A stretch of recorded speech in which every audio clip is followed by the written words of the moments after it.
Okay, let's go for a walk, shall we? We'll talk about our goals and what you guys all came up with. All right, let's go.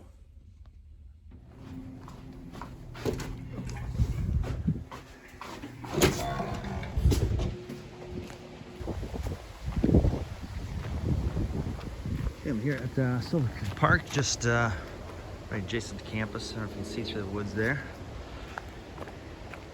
Well, let's talk about your goals here. A majority of you talked about fitness or exercise goals, getting back in shape, toning your bodies, and I wrote them all down for a couple reasons. One, to hopefully help keep you accountable, track your progress, but also to see that we're in this together, right? That we may have similar goals. They may not be all exactly the same, but as you see, we do have similar goals. And many of you wanted to walk or work out here, at least about 30 minutes, 3 times a week. And again, you did a good job of explaining like which days and times and when you'll start. I like the specificity here, how measurable these are.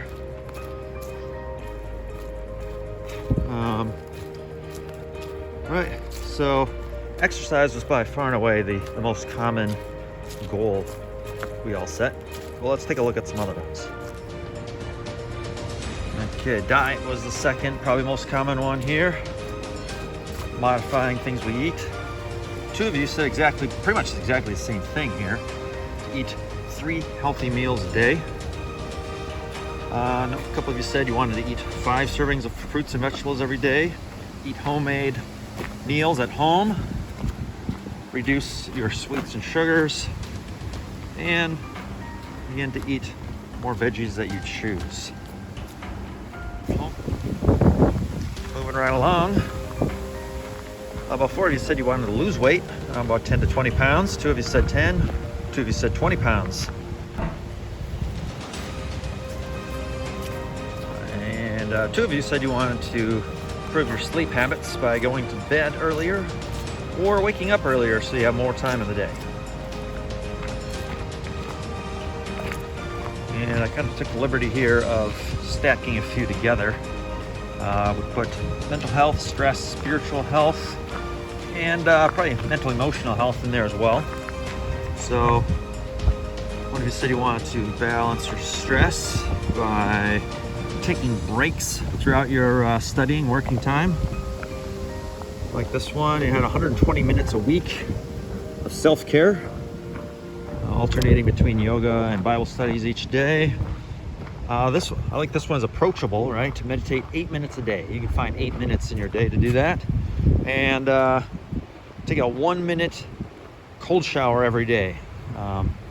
Students reading about Wim Hof. He's an interesting dude, so I encourage you to take a look at him and some of his practices.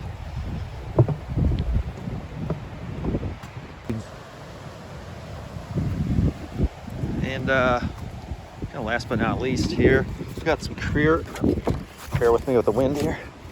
Last but not least, we have the career, academic, financial goals. I want to complete all assignments on time, stick with a budget. And I love this one, that this student wants to be nicotine free by her birthday. That's a great way to start a new year of her life. And just walking around campus here, this is at Manitowoc campus. We're in the Prairie. If I do a 360, yeah, there's Lake Michigan. It's roaring today, it's pretty awesome. Good day to be out here.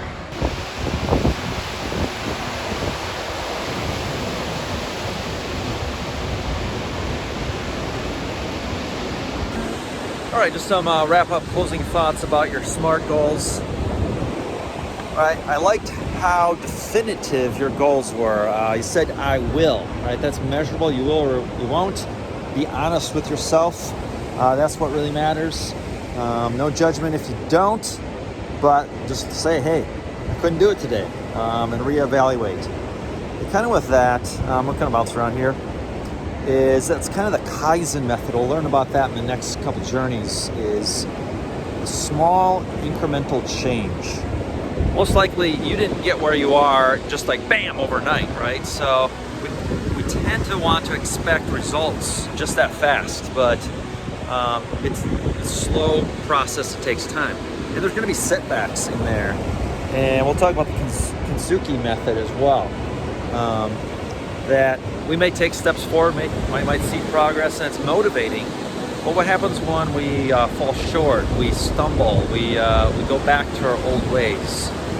That can derail us sometimes, but we want to focus on the do versus don't philosophy.